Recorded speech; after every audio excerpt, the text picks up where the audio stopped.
Hey guys, it's late tonight as you can tell, so sorry about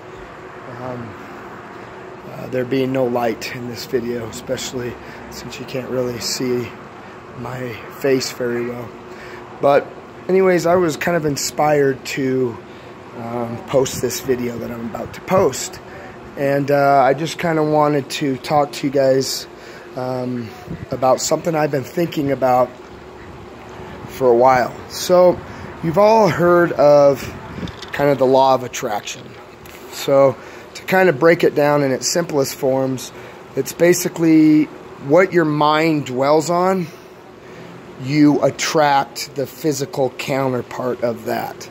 So for example, if your mind focuses on negativity, then you're going to attract, negativity in your life, either in physical form or other various forms.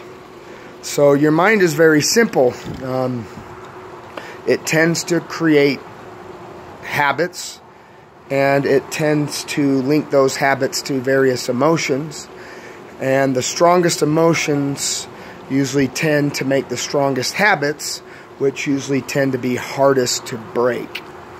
So we all like to feel good. So a lot of habits we create are things that generally make us feel good, even for the moment, and even if those things aren't good for us. So you got to always remember, just because it makes you feel good doesn't mean it's good for you. So anyways, I was going to kind of go into more of the law of attraction that I've seen in my life personally. And I'm just going to kind of name off the things I've done. And I don't want to sound braggy or anything, so please don't take it as I'm bragging. I'm just trying to get my point across of how I've seen the law of attraction in my life. So, for example, I like to collect various things from like dinosaur models and different kinds of animal books or antique animal books.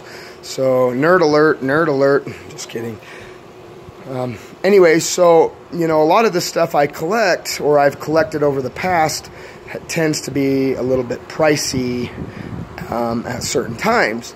And so the thing is I come across, say, a book I want, or an item I want, but I can't afford it at the time. That's okay, because later down the road, a few years later, I usually end up getting that item for a really good bargain or a really good deal, better than what it was at when I first wanted it. And so that's the first thing, is my mind dwells on this, item. I see it, I want it. My mind dwells on that, and so it creates this habit of looking for it and striving to gain it. And then, a few years or months or whatever, I end up being able to get that item. But the funny thing is that sometimes it doesn't come right away. Sometimes I have to be patient for it to happen. But now my point is, I'm not just talking about, items I collect. This concept works for goals that you set in your life. And here's some examples. When I started out in college, I've always loved animals, and especially birds of prey. So in college, I wanted to work with raptors. I always wanted to handle raptors, but the time was never there to do it at that time. So my mind still had that focus in it. I wanted to work with raptors, and for the time being, I'm going to be patient. And then a few years down the road, I started getting into falconry.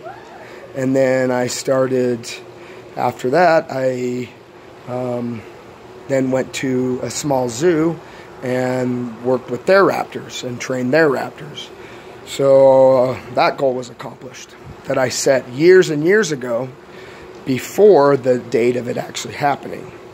Then the next, after I worked with raptors, I accomplished that, so I wanted to work with big cats.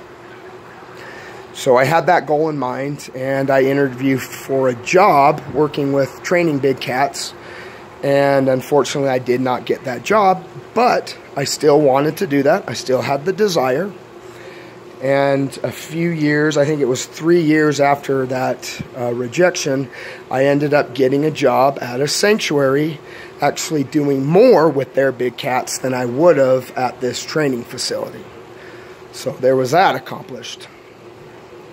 The next, I wanted to do presentations with animals.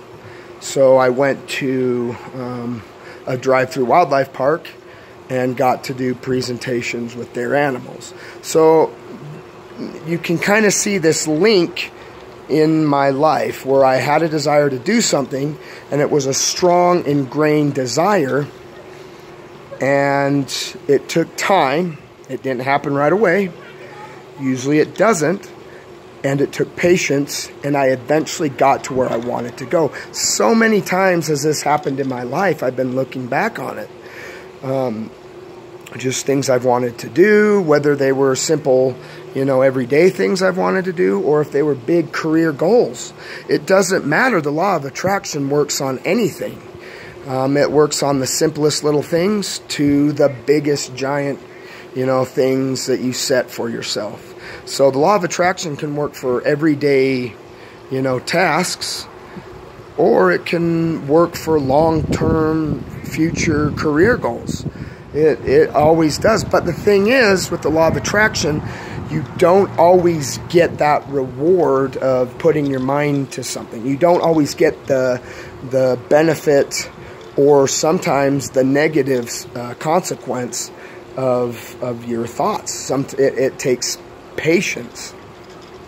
Also, you got to be aware with the law of attraction, if you start getting negative, you're going to start dwelling on negative, and negative's going to come. So the law of attraction works both ways. It doesn't matter whether it's positive or negative. The law of attraction, works either way. So try to make it work in your benefit.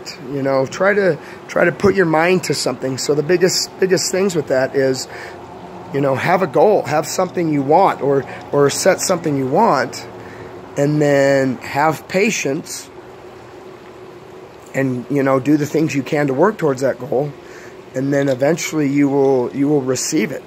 But the biggest thing, and I'm going to keep saying it, is patience. Just because it's not happening now doesn't mean it's not going to happen in the future. Just remember that. You can't judge the future based on the present. So anyways, I hope you guys like that thought. I will see you next time.